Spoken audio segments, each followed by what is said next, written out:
આજે 5 રાજ્યોની ચૂંટણીનું પરિણામ ત્યારે પશ્ચિમ બંગાળના પરિણામો પર સૌ કોઈની નજર મંડાયેલી છે ત્યારે થોડી જ વારમાં શરૂ થશે મતગણતરી તમિલનાડુ કેરળમનું પણ આજે આવશે પરિણામ ત્યારે અસમની જનતાનો પણ આજે ફેસલો આવશે પુડુચેરીમાં પણ આજે સ્પષ્ટ થશે ચિત્ર ત્યારે પશ્ચિમ બંગાળમાં મુખ્ય ટક્કર મમતા બેનર્જીની તૃણમૂલ કોંગ્રેસ ભાજપ તેમજ સીપીઆઈએમ અને કોંગ્રેસ વચ્ચે છે જ્યારે તમિલનાડુમાં મુખ્ય મુકાબલો ડીએમસી ગઠબંધન એઆઈડીએમકે એટલે કે ભાજપ ગઠબંધન અભિનેતા વિજયની પાર્ટી ટીવીકે અને એનટીકે વચ્ચે છે કેરળમાં મુખ્ય મુકાબલામાં ડાબેરીઓ અને કોંગ્રેસ ગઠબંધન યુડીએફ તથા એનડીએ મેદાનમાં છે તો આસામમાં મુખ્ય મુકાબલો ભાજપ અને કોંગ્રેસ વચ્ચે છે પુડુચેરીની વાત કરીએ તો પુડુચેરીમાં એનડીએ અને કોંગ્રેસ ગઠબંધન વચ્ચે કાંટાની ટક્કર છે હવે નજર કરીએ મુખ્ય ચહેરાઓ પર તો મુખ્ય ચહેરાઓની વાત કરીએ તો મમતા બેનર્જી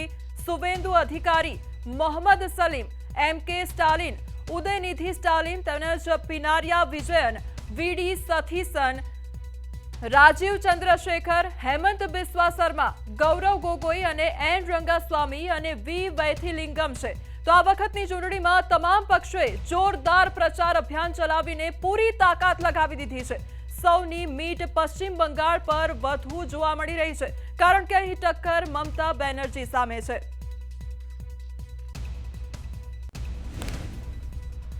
તો હવે સવાલ એ પણ થાય છે કે એક્ઝિટ પોલ સાચા છે કે પછી ખોટા શું પશ્ચિમ બંગાળમાં પહેલીવાર બનશે ભાજપની સરકાર શું મમતા બેનર્જી રચશે ઇતિહાસ અને શું તમિલનાડુમાં ચોંકાવશે અભિનેતા વિજય તેને લઈને અનેક સવાલો ઉદ્ભવી રહ્યા છે તો હવે ગ્રાફિક્સના માધ્યમથી સમજીશું કે એક્ઝિટ પોલ શું કહી રહ્યા છે તેના પર હવે ચર્ચા કરીશું 5 રાજ્યોનો મહાસંગ્રામ અને સૌથી પહેલા વાત કરીએ પશ્ચિમ બંગાળ વિશે અને એક્ઝિટ પોલ એમાં શું કહી રહ્યું છે તેના પર નજર કરીએ કુલ બેઠક 294 અને બહુમતીનો આંકડો 148 છે ત્યારે વોટ વાઇબની વાત કરીએ તો ટીએમસી જે છે તે 137 બેઠકો મેળવી રહી છે તે પ્રકારનો આંકડો સામે આવી રહ્યો છે બીજેપી 153 જ્યારે આઈએનસી જે છે તે 3 બેઠકો મેળવશે ત્યારે અધરની વાત કરીએ અન્ય પાર્ટીઓની વાત કરીએ તો તે એક અહીંયા જોવા મળી રહી છે હવે મેટ્રિઝની વાત કરીએ એક્ઝિટ પોલ મેટ્રિઝના શું કહી રહ્યા છે તો 125 થી 140 પર ટીએમસી જોવા મળી રહી છે બીજેપી 146 થી 161 પર જોવા મળી રહી છે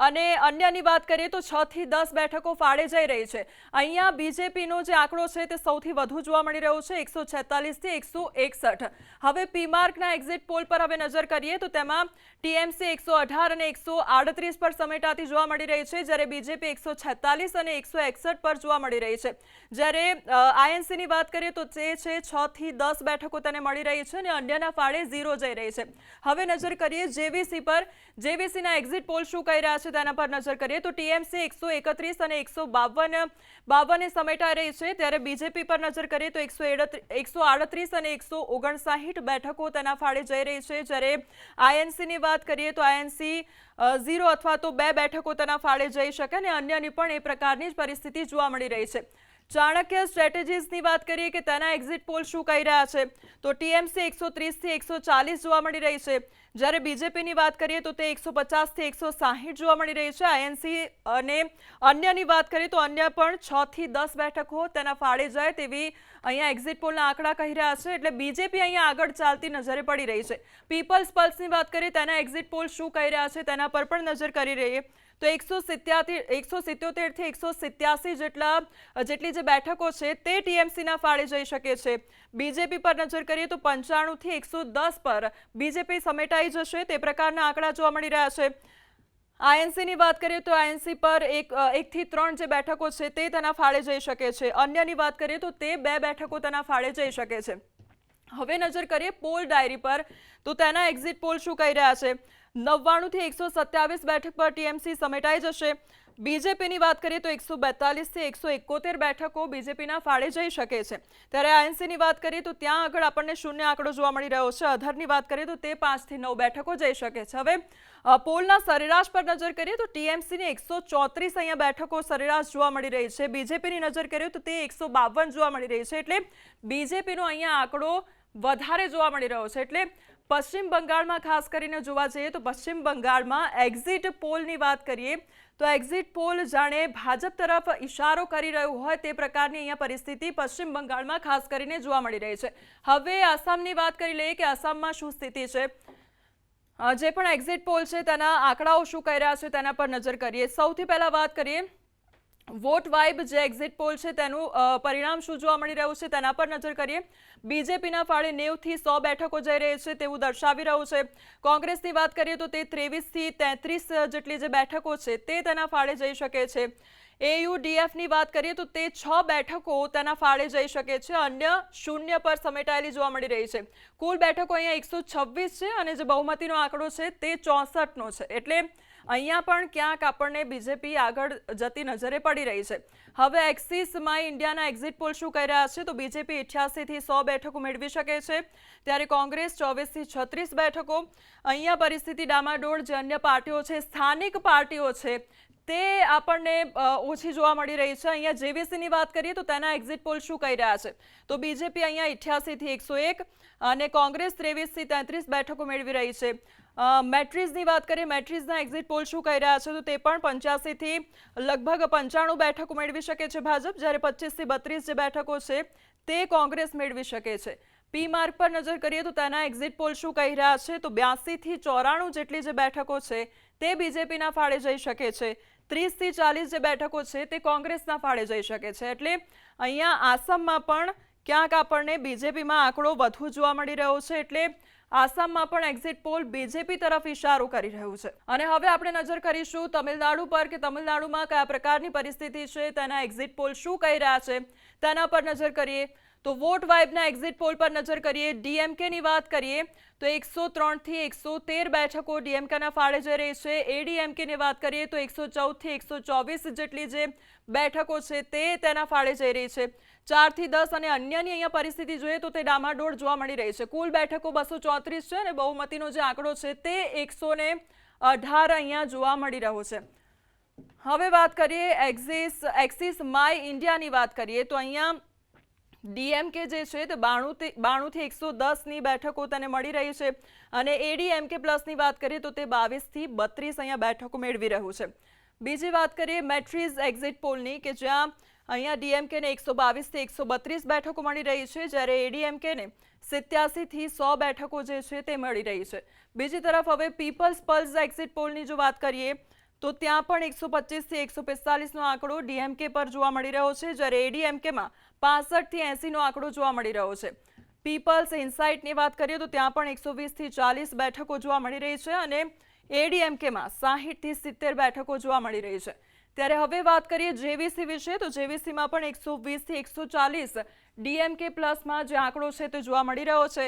એડીએમકે પ્લસની વાત કરીએ તો ત્યાં 128 થી 147નો આંકડો જોવા મળી રહ્યો છે.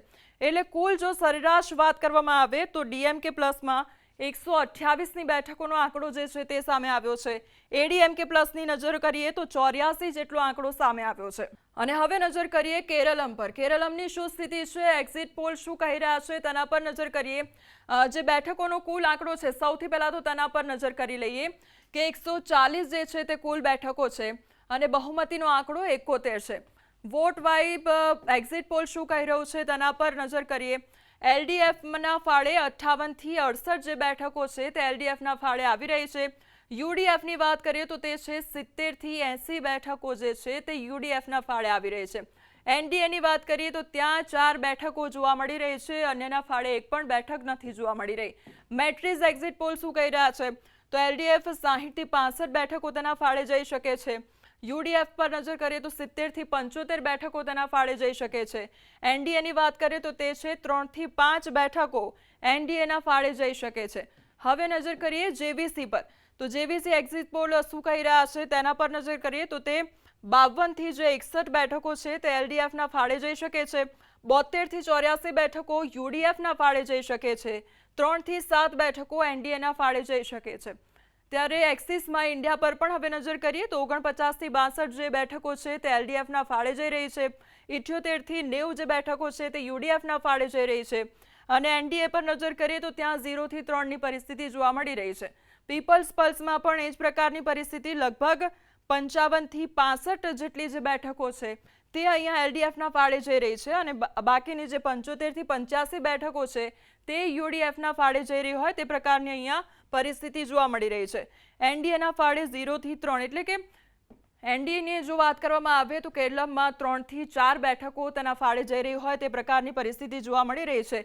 એટલે સરેરાશ આંકડો પણ અહીંયા એ જ નજરે પડી રહ્યો છે કે લગભગ 4 થી 5 જેટલી જે બેઠકો છે તે એનડીએના ફાળે જઈ શકે છે અને એલડીએફનો જો આંકડો સરેરાશ સામે આવ્યો છે તે છે 60નો આંકડો સામે આવ્યો છે. યુડીએફની વાત કરીએ તો યુડીએફમાં 76 બેઠકો સરેરાશ જોવા મળી રહી છે એટલે 76નો આંકડો સામે આવ્યો છે એટલે ત્યાં તેની સત્તા જળવાય તે પ્રકારની પરિસ્થિતિ જોવા મળી રહી છે. હવે નજર કરીએ પુડુચેરી પર. પુડુચેરીમાં કયા પ્રકારની પરિસ્થિતિ છે અને એક્ઝિટ પોલ શું કહી રહ્યા છે તેના પર નજર કરીએ તો એક્સિસ માં ઇન્ડિયાના અહીંયા એક્ઝિટ પોલ છે અને બીજેપી જે છે તે 16 થી 20 બેઠકો મેળવી શકે છે તે પ્રકારની સ્થિતિ. કોંગ્રેસની વાત કરીએ તો કોંગ્રેસને 6 થી 8 બેઠકો મળે તે પ્રકારની સ્થિતિ જોવા મળી રહી છે અને એના ફાળે 3 થી 7 જે બેઠકો છે તે જઈ શકે છે. પીપલ્સ પલ્સના એક્ઝિટ પોલ સામે આવ્યા છે તેમાં બીજેપીમાં 16 થી 19 બેઠકો તેના ફાળે જઈ શકે છે ત્યારે કોંગ્રેસની 10 થી 12 બેઠકો તે મેળવી શકે છે. અન્ય જે સ્થાનિક પાર્ટીઓ છે તે 1 થી 2 બેઠક મેળવી શકે છે એટલે અહીંયા પણ બીજેપી આગળ જોવા મળી રહી છે. બીજેપીને સરેરાશ જો આંકડો જોઈએ તો 18 જેટલી જે બેઠકો છે તે બીજેપીના ફાળે જઈ શકે છે. કોંગ્રેસની નજર કરીએ તો કોંગ્રેસના ફાળે 9 બેઠકો જઈ શકે છે.